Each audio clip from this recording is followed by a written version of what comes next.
following is a production of DallasCowboys.com and the Dallas Cowboys Football Club. How about them Cowboys? This is the Players Lounge, broadcasting live from Dallas Cowboys World Headquarters at the Star. Now your hosts, Barry Church, Danny McCray, Britt Johnson, and Newy Scruggs.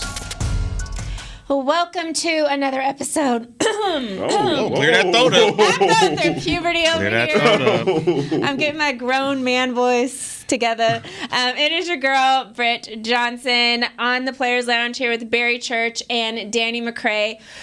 Brought to you by Hotels.com. Newy is, out on assignment today. He's sleeping in. He had a red eye last night. He big chilling right now. Yeah. UNC Pembroke, they won. They won. He celebrated hard. Yeah, he celebrated too hard, man. It's all right. Speaking of wins, the Dallas Cowboys won their first game, not just of the season of 2021 period. They did not win any preseason games. I hate you, CV. But they won over the Chargers yesterday, 20-17. We got some winners in this room. First, Danny is slightly a winner because he did pick the Cowboys winning. But I'm an even better winner because I picked the Cowboys winning by 3 points. Danny is not agreeing with this, though, even though, I don't know. He's like, I picked first. We had an argument about it. Yeah. Because he picked first, my win doesn't count. She followed. I picked on Thursday. Yeah, she was like, I don't really want to pick yet. I'm not really sure. That's definitely true.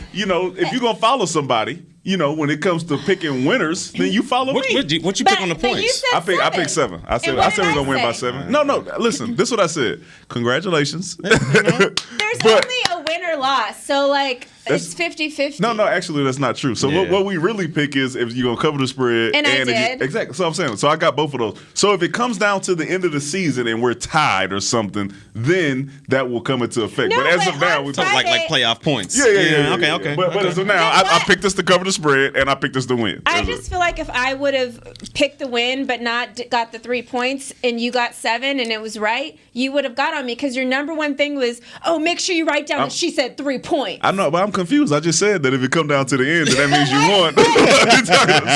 So you won. I'm just saying. You want a cookie? I know. I said it. Thank you. I said it. If it comes down to the end, then this 1 week, remember, that one time? That band came. I also said that Terrence Steele would be fine at right tackle. Barry said that as well. Told you, going to put them paws on him.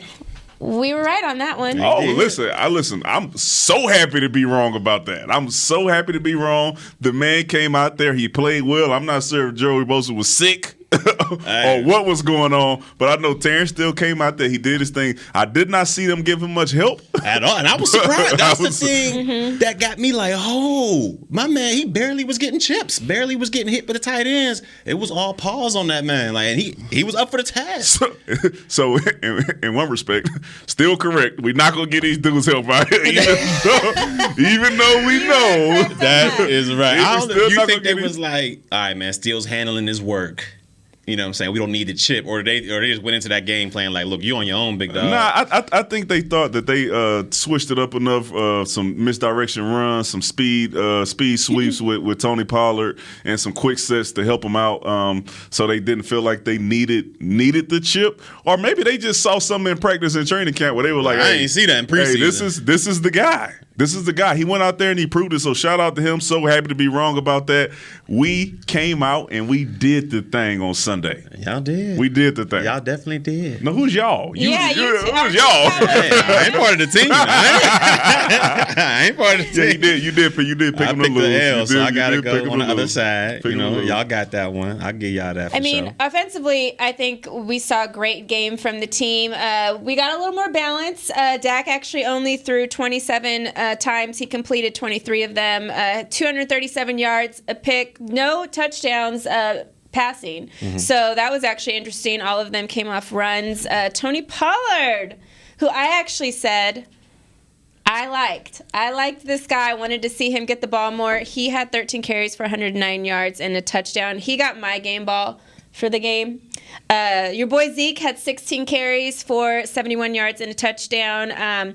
Pollard was actually asked after the game if there was controversy with the running backs. He said, we're good as long as we're winning. Everything is fine, but he is also the second man up. So he, I'm sure, is saying that because he had a great game and he's getting the ball more. But how do you guys think Zeke's actually feeling about this? Of course, he's probably not going to mention anything, but do you think he's jealous, or do you think he's feeling some type of way? Not yet. I mean, he's going to definitely answer, the political way, like, oh, everything's all good. Right. We're thunder and lightning. We're going to share this thing and, all that good stuff. But if it keeps going this way, and Pollard's getting, 14, 15 carries, he's, around 70 yards, 100 yards, every now and so often, and everybody starts to shift towards Pollard getting the rock more and more, I think you'll see a little something, some little grumblings in the background, like, hey, I can still eat out here. I need to get this rock a little bit more. But right now, they won. It's early in the season. But I promise you, once we get later on in this season, if it keeps piling up like this, and you start seeing Pollard's RB1, and then you get on ESPN and then at Fox Sports Net, and they're saying, Pollard got the juice. He got the juice now. You're going to start hearing some grumblings from old 2-1. I know CD even came from the backfield one time. So what's crazy is, last year we started to see this.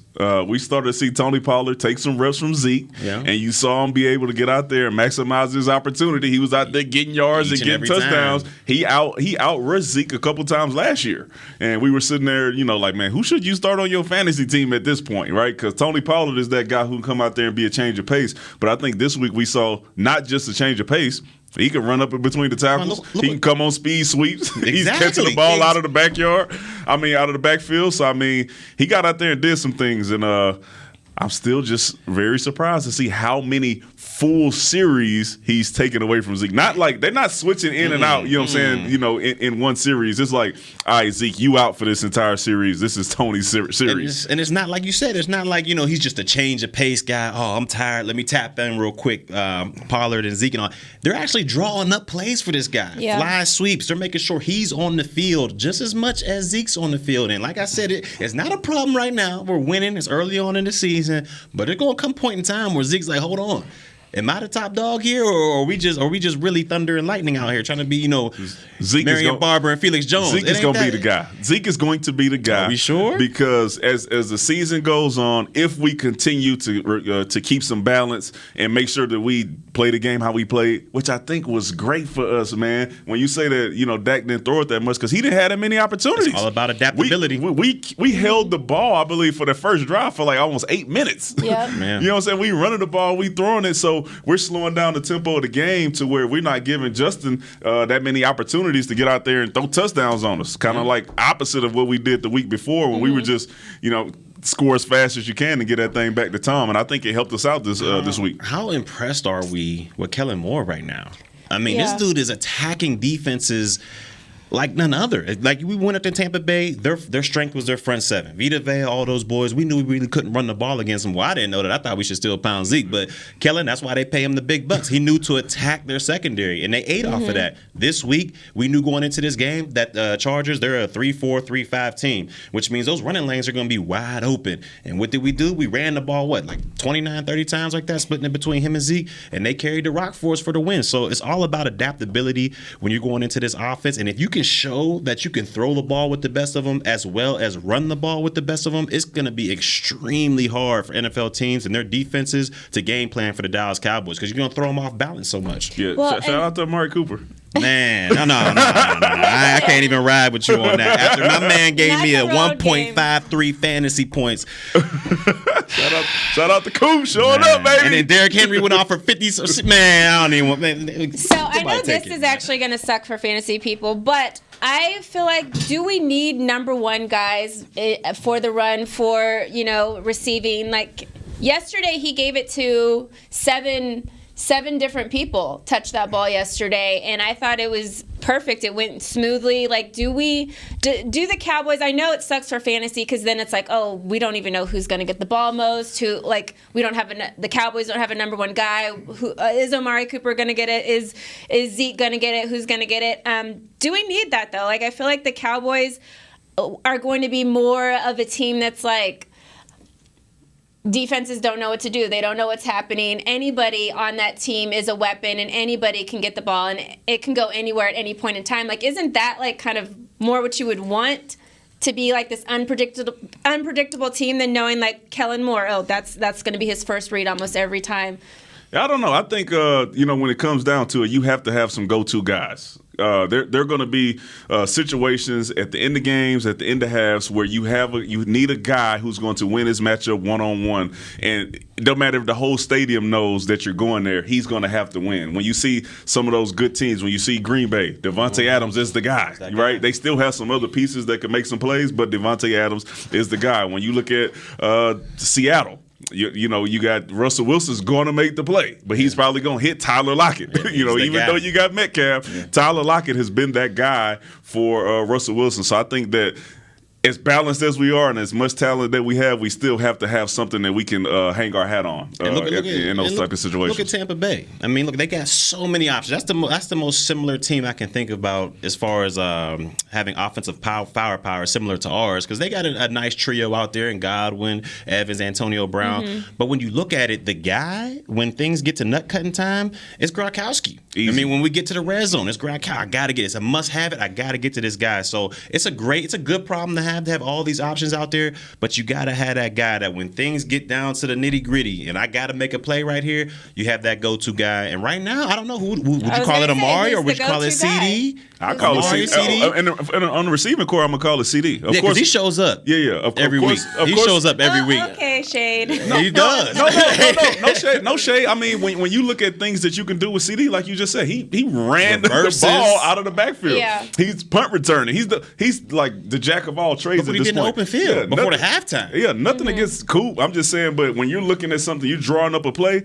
Right now, I think they have more plays drawn up for CeeDee Lamb than they do for Amari Cooper, which is no shade to him. CeeDee Lamb's a hell of a player. And then in the backfield, it's still Zeke. It's still Zeke. Zeke's still the guy you're going to when you got 3rd and 1, 4th and 1, Tony Pollard ain't going to be in the game getting the rock. It's going to be on Zeke. I don't know. Let me ask you this, though. Let me ask both of y'all this, though.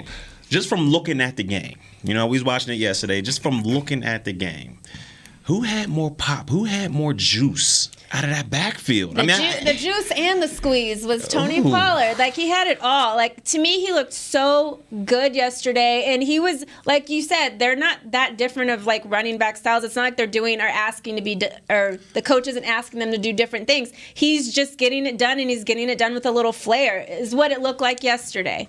Yeah, I mean, and all that is fine with y'all Tony Pollard thing. I was asking the question. But when I'm looking at Zeke, and I know what Zeke is, and I look at the body of work that Zeke has, and we know what Zeke can do, he doesn't look like he's far off from where he's been. He's still hitting the holes. He's still punishing guys when he gets a chance. Sometimes when he bounces it outside, he lost a couple yards. He scored. Yeah. He catch the ball out of the backfield, especially at the most important time in the game, at the end of the game when we're trying to get that last field goal. Zeke is still out there making plays. So he's more of a ground and pound? And Pollard's more the home run threat. I would say, I don't want to call him Felix, but like that's how we tried to play the Felix Jones role back in the day. Funny you say that. On Twitter yesterday, people were like, Tony Pollard is who we thought Felix Jones was going to be. They can't play my dog Felix. You gonna play Unc like that? No, they can't play Unc like that. But if you look at it, I mean, for these last 2 seasons, Tony Pollard has been that guy. He's back there in the return game. Yeah. They drawing up these creative plays for him, and he's taking them to the house, and it's not splash because it's consistent. It's consistent. I give you that. So I think Unc had his years though where he was kind of that guy back there a little bit. He did, but Tony Pollard looking a lot different right now. He's looking a lot different. So shout out to him. He's playing well, but I think Zeke is still that guy that you lean on when you got that situation where you need to get some yards, need to get a yard, you need to get 2. I think you're lining up with Tony. 3rd and 5, who you going with right now? 3rd and 5, Tony Pollard or Zeke? It depends on what Kellen drawing up, because if we got blitz, then I'm putting Zeke out there. It's a run. Oh, Zeke. Who you got? Oh, Zeke. 3rd and 5. 3rd and 5. If we running it, absolutely. Ooh, okay. Absolutely. Faith in the big dog. Hey, listen, this is what we know. That the splash is cool, all right? When you getting in and getting out or whatever, but when you have to do that thing consistently, that is then true. It's a hard thing to do. You ask Juju. Yeah, when teams start game planning on you, and like, look, he loves to bounce it here, he loves to hit the hole hard here. This is who they love to run behind. then we'll see what type Well, of guy we got. When Tony Pollard get in the game, these are the 6 plays that they run. And then all of a sudden see how consistent he is in getting yards and running those plays, then, then I think it changes a little bit. So you would say the pressure basically is going to change the way, like right now he's like, oh, I'm the second guy, like I could do great or not do great, and it's not on me. You is that what you're saying? No, I'm saying that I think I've seen Zeke do this year in and year out. Leading rusher, offensive player of the year. His body of work is more consistent. Yeah, Tony Pollard has some stuff that he's doing right now, but until it's consistent throughout the entire season, or when we say, all right, if Zeke gets hurt and we got Tony Pollard in there starting for the entire game, and he consistently does what we see him doing now, then he's the guy. But I think everything changes when you become that guy. When you become the number one, then things start honing on you. You had the perfect example, Juju Smith-Schuster. I mean, look, when AB was the guy, Juju was lighting it up. Oh, he can do it. He's TikTok monster of the world, whatever. But then when teams start focusing on you, do you become the regular dude? Yeah, I guess that's my question. Like, is it the pressure that changes it for you, or just the more reps you get? It's the defensive coordinators. When Pollard comes in, I'm telling you right now, a lot of defenses are probably like, whew, got a little break. We ain't got to hit Zeke's whole heavy butt no more. And it kind of, they lax a little bit. But now, seeing as though he's running the way he is, I'm sure defenses will hype up for him. Yeah, look at it this way. Like, when a starting quarterback goes down in like the second quarter, right? And then the next guy comes in. We over right? Like, yes. You like, well, you do that, right? Yeah. But then also sometimes you see those guys come out and have hell of a game because you haven't schemed for those guys, right? And then the next week, you go into the game and you're like, oh, man, well, he played well last week. What the hell happened to him this week? Yeah. Perfect example. We practiced Robert Griffin. Perfect example. Rookie year, he was unbelievable. G3. Hit the league like a storm. That next year, they schemed up on him. Easy. Yeah, that's how I roll. Only person they ain't been able to figure it out is my man Lamar. Oh, Lamar, man. Okay. Only one they ain't been able to figure out. We're going to talk defense as soon as we come back from the break because I was surprised at what I saw. Yeah, me too. I ain't going to lie to you. Not I. I ain't going to lie to you. We'll be right back. Top 10? Honey, big news. Gary, are you okay? Oh, I'm not Gary anymore. I'm Jackie Flash. What? See, I want the latest smartphone, but the best deals are only for new customers. So, to get a new customer deal, I changed my name to Jackie Flash. Okay, but the best smartphone deals at AT&T are for everyone, new and existing customers. That's huge. Then guess who's getting a deal? Is it Jackie Flash? Jackie Flash. It's not complicated. At AT&T, our best smartphone deals are for everyone. Restrictions apply. Visit att.com for details. The Cowboys way, where 16 Hall of Famers and 5 championships shows us what success looks like. Where turkey is always the second best part of Thanksgiving Day. Where we are all defined by one single thing, the star. Where we as fans know it's our job to keep the tradition going. Bank of America is proud to be the official bank of the Dallas Cowboys and to support the quest of living life the Cowboys way. Copyright 2020, Bank of America Corporation. Hey Cowboys fans, ready to spice up your next watch party? Bring Yo Quiero guacamole and be the game day hero. Yo Quiero means I want, and we know you want great, fresh-tasting, ready-to-serve guacamole for your home gating and tailgating events. Made with real avocados and the perfect blend of spices, it will be the star of any party. You can find us at your local Albertsons or Tom Thumb in the deli section. If you can't find it, talk to your store manager and tell them, Yo Quiero guacamole. It's game day. You know what that means. First, kebab prep. Steak, pepper, onion, steak, pepper, onion. Next, a counterclockwise lap around the room. Now the lucky grease-stained jersey goes on. And lastly, the dance. You know the one. This is a game day ritual no matter where you are. Whether you're traveling to the game or watching from your favorite vacation spot, book a place to stay on Hotels.com and keep the tradition alive and well. Hotels.com, proud partner of the Dallas Cowboys. Back to the Players Lounge. Head to AT&T Stadium on Sunday, September 26th to experience the first rally day of the season presented by SeatGeek. Get ready to cheer on your Dallas Cowboys with tours of AT&T Stadium, photographs from the Dallas Cowboys cheerleaders and Dallas Cowboys alumni, ticket giveaways, games, inflatables, and more. Check out the brand new Miller Lighthouse and get excited for kickoff on Monday. Visit attstadium.com for tickets and more information. Are you guys going to be there to sign autographs since you guys are NFL alum? Church you signing some autographs? Church might be trying to pay. I'm gonna say church might be there, man. You never know. It might cost you a little, might cost you a lot. It's gonna cost you. Welcome back to the Players Lounge, brought to you by Hotels.com. We talked about the offense from yesterday's game. Defense, Micah Parsons, shortly before the game started, we started hearing rumors that he was going to be starting at defensive end. People were like, what the heck's going on? Some people were excited. Some people were like, he's too small. What is happening? Well, he played defensive end yesterday. Yeah, he did. He played defensive end yesterday. At a high level, too. And he was excited after the game. He said that he actually hasn't played that many snaps at D-end since he was in high school.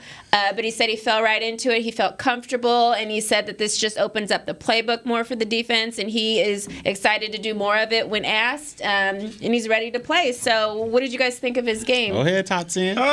Listen, the man was outstanding. He was. Yes. He was outstanding. He was. See, what happens is DQ, he's so smart, right? This is what he did. He lined him up over there on my man Slater. And, he let him run to that brick wall a few times. He said, Slater wasn't with it. I'm going to the other side. I'm going to the other side. Hey, what did he say on Friday? You want the... No. And he went to the other side, man, and then he changed the game. He did. You saw him getting pressures. He got a sack. He had Herbert out of the pocket the entire game. I seen him with a smooth up and under move.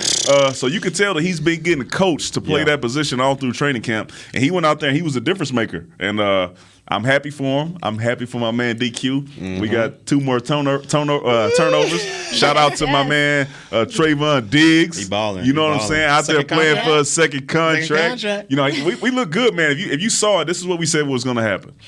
Dan Quinn was going to get them in a position to get their eyes on the quarterback after they get into their drop, and then they have to make that tackle. And they minimized the yards after catch. It was so many times where you seen them swing the ball out to Eckler, tackle for loss, hit a tight end or a receiver right there for 5 yards, and they got stopped for 5 yards. And they were moving to the ball. And I think that is the biggest difference from last year to this year is you see guys running to the ball, making those tackles, and minimizing that yard after catch. And we did it, man. We did it. Look, I mean, where do we start? I got to start with Micah Parsons. I mean, how much good can we say about this man? Right. I mean, this is a rookie. And not only a rookie, he didn't even play all of last year.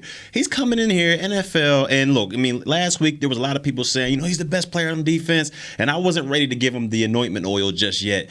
But after this game, after this performance, I got to say this man is, without a doubt, the best player on our defense. You talking about a rookie going in from middle linebacker. The transition from linebacker to defensive end, that's not an easy transition. And he made it look easy out there. Like, this guy was like, look, coach, we need you out there for 39 snaps at defensive end. We have nobody else to pressure the quarterback. You are what we need to pressure the quarterback. And he went out there and he did it. Like you said, up and under moves. He had Justin Herbert running for his life out there pretty much the entire game. And then he wrapped him up and got a sack. I don't know about the sack, but they counted it. We'll talk about it. They counted that as a sack. This man was all over the field. Now, going forward, would I like to see him back at that middle linebacker position? I would say yes, because, being at that one end, it kind of takes away from your sideline-to-sideline ability and his playmaking ability. But just hats goes off to this guy, being able to switch positions and make an immediate impact at linebacker and defensive end. So, that's just mind-blowing to me right there. And also with this defense, like you said, Danny, the way they're taking this ball away, they're finding ways to orchestrate takeaways, and we haven't seen that in a long time. And shout out to Diggs out there, because the way he intercepted, people don't intercept over routes. All right, like if you're outside leverage on a corner and he's running, or on a receiver and he's running an over route, the best you usually can do is either dive and try to break it up or just rally and tackle him. This guy slipped it. I haven't seen anything like this, and got the interception. It just blew my mind out there, and I got to give shouts out to my boy Javon Curse. We don't give a lot of shout outs to him on here, but the guy has been playing well. At Tampa Bay, he showed flashes. This game, I feel like he was all over the football as a strong safety. He was there. It should have been a pick, because that was nowhere near pass interference. He had his hand on his hip. There was no grabbing. He just made a hell of a play. A hell of a play. This guy, he improved his game, because in Detroit, he was considered a rotational guy, maybe just a special teams guy. But he came here. He's been showing out in camp. And these first 2 regular season games, he's been balling out. So I got to give you your credit. Dan Quinn, he came in here. He's showing that his creativity is on full display right now. Because we had no pass rush. With Gregory and D-Law gone, we wasn't going to have no pass rush. My man put Parsons there, got the job done. Shouts out to DQ. I'm just, listen, and I got to go back to this just because last year we talked about how when Nolan and his group came in, we saw a steep decline in the play from the defensive backs. Yes. And then we see 2 games in, an increase in the production from the defensive backfield. I mean, outside of that blown 2-man with Antonio Brown going in Tampa, they've been on their stuff. They are disguising. When you watch that film, you see these guys line up like they're playing man-to-man, motion the guy back in to make it look like it's man-to-man, and then drop back into cover 4, drop back into cover 2, had the young quarterback confused. Let me ask you this real quick. Outside of Diggs, because we know Diggs is playing, he's balling right now. He's balling out of his mind right now. Outside of Diggs, how do you feel these corners are playing? I think they're playing. I think they're getting better. Okay. I think it started off a little shaky, and we also went against one of the top offenses that we will see throughout this season. And they put us some yards on us. And I think they went back. They went in, got some film study, and they watched some stuff. They figured out how to disguise a little bit, figured out how to get themselves into a better position than they were in week 1. And I think they played better this week. I mean, we went out there and we stopped these dudes. Yeah, you know it wasn't like red zone, bend but don't break. And look, I got to say this because we get on this guy, week in and week out. Everybody, the media, everybody gets on him.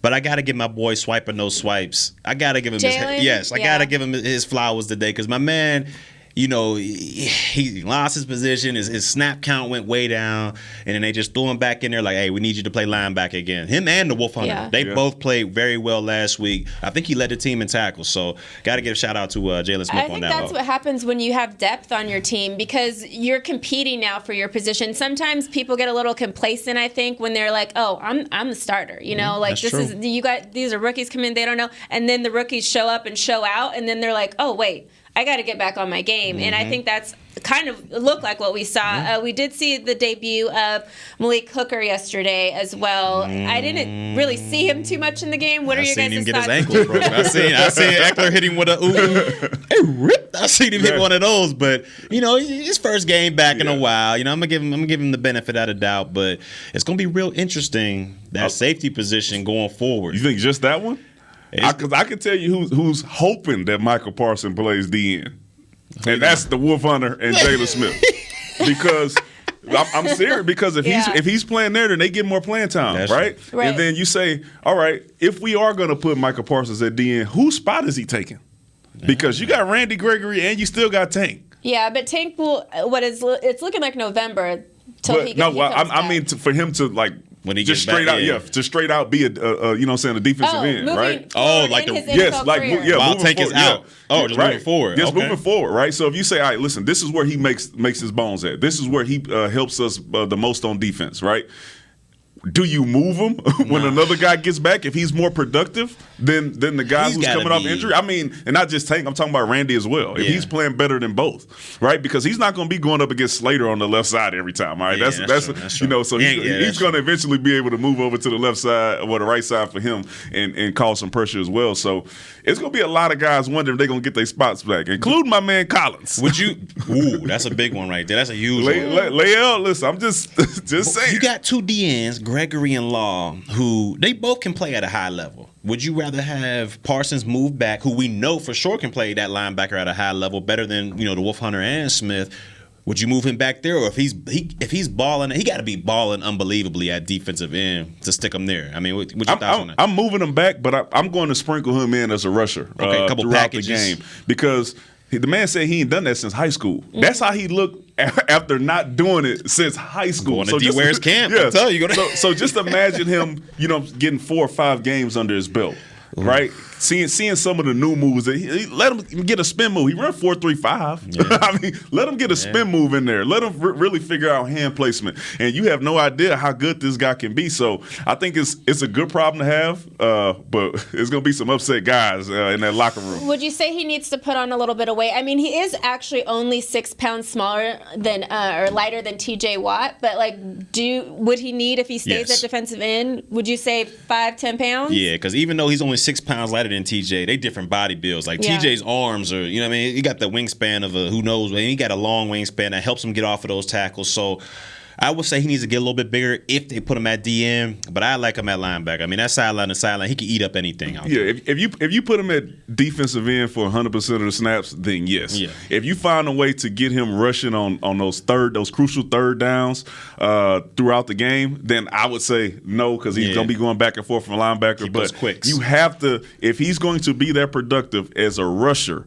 you have to find a way to get him rushing, right? You got to find a way. What they did with Devin White do it. in Tampa Bay, gave him 8 sacks last year. So they'll find a way. Yeah. Okay, I'm just bringing this up because this is something y'all were talking about when we were talking about Zach Martin moving to that right tackle position was the Pro Bowl. This is a guy that I think Micah Parsons could be a Pro Bowler his rookie season, but if he is getting moved back and forth that much, is that going to affect his Pro Bowl? How are you going to vote for him at Pro Bowl linebacker? I think you'll vote for him at linebacker because I don't see him moving there as a full-time defensive end. I think that he'll get a chance to make some plays as a linebacker, and as the season goes on and we play some teams that are going to run the ball, he's going to have an opportunity to make some more of those plays. He's also going to have an opportunity to drop in coverage, get some interceptions, try to get some takeaways. So I think that if he is voted into the Pro Bowl, it'll be him as a linebacker. Yeah, it's going to be a linebacker. I mean, half of the guys in this league, TJ Watt's considered a linebacker. Who else they got out? I mean, Matt Judon, all those guys are considered linebackers,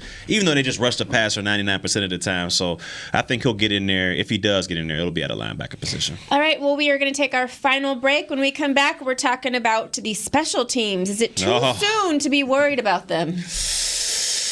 Fossil.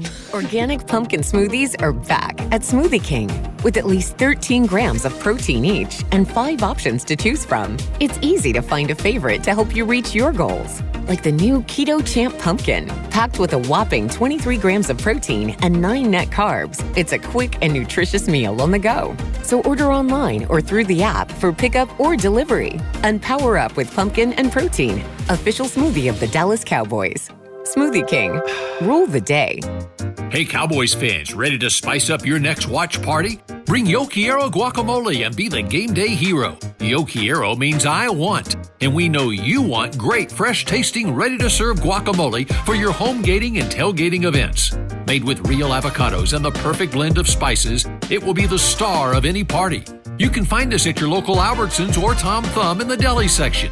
If you can't find it, talk to your store manager and tell them, Yo Quiero guacamole. The Cowboys way, where 16 Hall of Famers and 5 championships shows us what success looks like. Where turkey is always the second best part of Thanksgiving Day. Where we are all defined by one single thing, the star. Where we as fans know it's our job to keep the tradition going. Bank of America is proud to be the official bank of the Dallas Cowboys and to support the quest of living life the Cowboys way. Copyright 2020, Bank of America Corporation. Hi, I'm Clint Tillison with United Ag and Turf. Before you can park yourself in front of the game, park yourself in a John Deere and power through your chores. Our Land Run package is a 1025R, 25 horsepower tractor with a loader, rotary cutter, and a box blade for $229 a month. And the price you see is the price you'll pay, no surprises. So don't miss another kickoff. Visit UnitedAgAndTurf.com. Offer ends February 1st, 2021. Restrictions apply. See dealer for details. Now let's get to work. Back to the Players Lounge. Check out the new Miller Lighthouse located outside of AT&T Stadium, where Dallas Cowboys game traditions are born. Enjoy yard games, Dallas Cowboys cheerleaders, performances, beer gardens, and more. For more information, visit attstadium.com/Miller Lighthouse. Miller Lighthouse, your tailgate just got jealous. All right, we are back and we are talking. We saved the probably most negative for last because our offense looked good. Our defense, everybody was excited about, but special teams again this week. Zerline did have that 56-yard field goal, which was great, won us the game. It was actually his second longest of his career. His first longest was 57 yards, and that actually was against the Cowboys when he was playing for the Rams in that playoff game. But there was that costly, rushing the kicker situation. There was some other stuff. What did you guys think about special teams yesterday? Is it too soon to be worried about them? Are they just getting the kinks out? Well, what is going on here? Yeah, I think it's too soon to panic. But if this continues to be an issue, because we also had some issues with this last season as well, if this continues to be an issue, then we're going to have to get worried. There's some times in games where some calls are made where you don't understand it. The roughing the kicker on the punt. I'm not out there coaching, but at that point in the game, I would have made sure that I'm telling. First of all, I would only have my most dependable guys rushing at that point, and I would have made sure they knew the most important thing is to force the punt. That is it. Yeah, just force the punt. Give us a chance to get the ball back. Our offense is moving it, so give us the opportunity to go out there and make the plays. That could be really costly. It could have changed everything for us. So hopefully, we get those things in line. I'm glad that Zerline came back and made up for what happened to him last week. He came out there and won the game for us. Got the game ball and everything. And then, but we're also gonna start, eventually talk about that, why he was in the position to make that long field goal in the first place. That is true, and like you said, man, I just could. It just blew my mind. Like, why are we going for the punt block right now? Like, we good. We can set up a nice return, get good field position for our offense, and we went after the punt block. And then we going in there with guys that rookie undrafted guys like my boy Azor Kamar. This is his first game action all NFL year. debut. And they're like, go ahead, go. And, he made the mistake. And what do you know? He's trying to make his bone. He's trying to make his bone. No pun intended. Yeah, he's trying to go out there and make a play to solidify his spot on the squad. Like, that's not. No offense to him, but sometimes in certain situations, you need to have somebody who has the football experience to know, hey, well, I made it this far and I'm not there yet, so I need to pull off to make sure I don't go run get into you a this block kicker. or something. And it's a learning thing for him, but hopefully this is not a continuing trend for us on special teams. It's been like this about 2 years now. I ain't gonna say actually maybe three if we go back to Keith O'Quinn. If we go all the way back to there, I mean, it might be 3 years, but this special teams, man, we got to pick it up. Because before, it was never a problem like this. When you had guys like D-Mac out here going down there on kickoff, blocking stuff, I mean, it was never a problem before. But now, it's a little shaky right now. All right, well, you mentioned it already, so let's get into this time management situation. So I watched the post-game interviews, and there was a little bit of miss even in there because Mike McCarthy said that the clock that he was watching went off. He didn't see anything, and granted, there are 18 other clocks going off, but I get when you're looking at something the whole game and it's hard to find something else right away. So that's what he said. But then Dak comes in during his interview and said that he knew the clock was running and he thought that they just had confidence in Greg the Leg to make that. So they were purposely running it down. So their stories were conflicting a little bit. They probably should have figured out what they were going to say prior to that moment. But Mike McCarthy said he did not know that the clock was running because his clock went out. Dak said he knew and he thought they were running it down. So isn't it a run play? They ran the ball. Yeah, like, I did not know the clock is going, but man, look, that could have been. Imagine if he misses that, because that's not a chip shot. Like, I know Greg got a unbelievable leg and he can hit long field goals, but 56 yards is not a chip shot by any. He missed a short one last week. And that was his second longest ever. So it's not like he does this on the regular. Like 56 they made it yards closer was his second than they should have been. Like that was if he misses that. And then we go to OT and somehow lose in overtime. Man, that looked like some Les Miles stuff, man. He looked like some old LSU time where you sitting there and you just a little confused, or maybe Tom Brady forgetting that it was fourth down. Like that's that type of stuff. And Greg the Leg did save him this week, because I'm telling you, we are tearing into Mike McCarthy if he misses that field goal. One, because you run the ball on the previous play. Yeah. So you know that the clock is going to be running, even though you have a timeout, right? So what are you doing, right? Like, if you're going to run it, then you're going to call a timeout anyways, just so you can try to get you another 5-yard out or 10-yard out just to get it a little closer. Mm-hmm. But that wasn't in the plan at all. So those mojo moments, we need to have a mojo moment this week of going through. Because you remember, that's how Jason Garrett used to be. If we messed up something in the game, right? If we went through that whole situation, we would play that situation back the next week in couple practice. of times. It would be 26 seconds on the clock. We would run the ball, and then we would find out what we were supposed to do in that situation versus what we actually did, just to make sure it didn't happen again. And I'm sure they're going to run through that. They're going to do it again. I'm sure they're going to run through that, so hopefully it doesn't happen again. But shout out to Greg the Leg, because we was down on him last week. He's even because he blew it last week. Yeah. and he won it this week. Next week is starting at 0 again. Yeah, so now he's even. But shout out to him. Who we got next week? Philly? Shaking it off. Philly on Monday, huh? Yes. What y'all thinking? That's going to be a good one.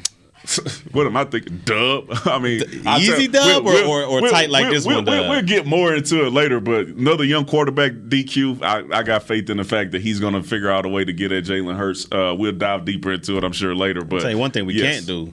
We can't be giving up them edges now, because Herbert rolled out a couple times. Extended the play, but Hurts, he gonna roll out a couple times, and he gonna get about 20, 30 yards. So we gotta make sure we keep that contained going. Let him roll out to 4-3 over there. Let him roll out to old 4-3-5. Michael Parsons over there.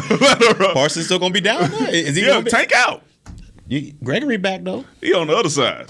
So you go. All right. Parsons will be rushing. Parsons will be rushing the passer. He will be doing some very creative things anytime we play a mobile quarterback. I'm talking about full DN, not packages. No. I mean, yeah. I don't know. I got to see. First, we got to make sure Randy Gregory and nobody else is actually out of the game due to COVID. So, like Britt said, we probably won't be able to truly call it until Friday. But I'm saying we're gonna get the dub. Yeah. I already did my game ball of the week. Tony Pollard. Who do you guys have? Go ahead, D-Mac. If I'm giving a game ball out to anyone, it's going to be our offensive line. The whole offensive line is getting a game ball. I think we gave up that sack on Tyron. Maybe I think it was in the middle of the game. But other than that, we were stout. We ran the ball. We pass protected. Zach was cool. Tony Pollard broke out for over 100. Zeke got a touchdown. Terrence still held up. I mean, they played well. So I'm giving the game ball to the offensive line, because that is the way we're going to win this season, by having a dominant offensive line, being able to bully those guys on the opposite side so we can do whatever we want to do on offense. I'm with you on that one. I'm with the O-line. I'm going to make it a little bit more specific, though. I'm going to go ahead and give mine directly to my man Terrence Steele. All right, my boy Steele, he made me look good out there, because I told him, that was like that Monday or Tuesday. I said, you know what, Terrence is going to put paws on him. People thought I was crazy, but he did. He went out there, pass protection, run blocking. He did his thing out there. And look, this is an undrafted guy who last year, 14 starts. Got benched twice. He didn't look too good. Going through camp, the reports weren't too great on this guy. But then he came to this game day, and he was ready to roll. So my personal football player of the game, whatever it may be, goes to Terrence Steele. He did his job out there, held out Bosa, pressureless, sackless. Oh, no, did he get a sack out? No, he ain't get no sack. He ain't get nothing out there. So T Steele, keep it up. I was saying, you got 4 more games now. You got 4 more. Don't give him his flower too fast. You keep stacking them up like this, though. Hey, but I think he likes the energy. Like, he heard us say earlier in the week that, like, we believe in you, and he went out there and did something. He's listening to the lounge. He likes the positive affirmations. He's one of those. That is his love language, positive affirmations. Before we get out of here, I just had to shout out my Fresno State Bulldogs. Hell no. I know you ain't missing Fresno. She said we suck at everything. She shot Fresno State, Ohio State, North Carolina. She got a team on air coach. I am an alumni, so I can still rep them, even though I don't get to watch their games ever. You said y'all got a good bowling team. Now you talking about now all of a sudden you shouting out to the Fresno State Bulldogs beat UCLA, and especially because UCLA beat LSU. So does this mean Fresno State is better than LSU? Yes, it does. I think you know the answer to that, and that ain't it. I can't believe you just I think you know the answer to that. Do y'all? First of all, they probably think about shutting y'all football program down. All right, y'all got no boosters. Y'all ain't got nothing. Don't come in here with a jersey don't get the Newey treatment in here. Okay, old trusty Britt out here, as she has on LSU's colors. Go come here and talk about it. I'm just saying. No. LSU got the dub this week. You know what I'm saying? We see Mississippi State at 11 a.m. Y'all tune in on Saturday. How did Toledo do? I ain't gonna talk about it. Well, that is the show for today. Thank you guys so much for tuning in. I'm Britt Johnson, Danny McCray, Barry Church. We'll see y'all tomorrow for the Players Lounge, brought to you by Hotels.com. This has been a production of DallasCowboys.com and the Dallas Cowboys Football Club. How about this, Cowboys?